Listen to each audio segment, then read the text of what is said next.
si mahirap to. Ay.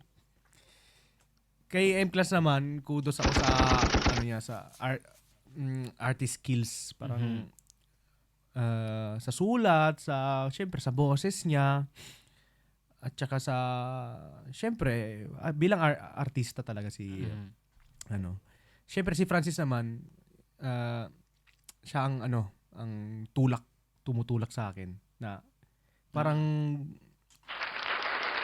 siya pa rin yung Pusher na siya ngayon. Pusher na siya ngayon. Pinupush niya ako.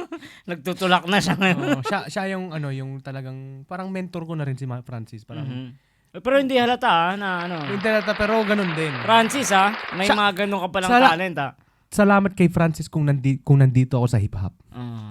Kung bakit na-discover niyo ako. Bakit? Paano yan? Paano? Siya nagpasok sa Plucky Tribe. Doon din ako na-discover as engineer sa lahat dito. Dahil kay Francis. Kung hindi ako pinasok sa Plucky Tribe, walang magkakaalam din sa akin na ng maramihan. Francis, ngayon lang ako magpapasalamat sa iyo. Ang itong pagkakataon lang to. Hindi. Francis, Pops, alam mo, mahal kita kahit hindi tayo nag-uusap lagi. Yun yung kay Francis.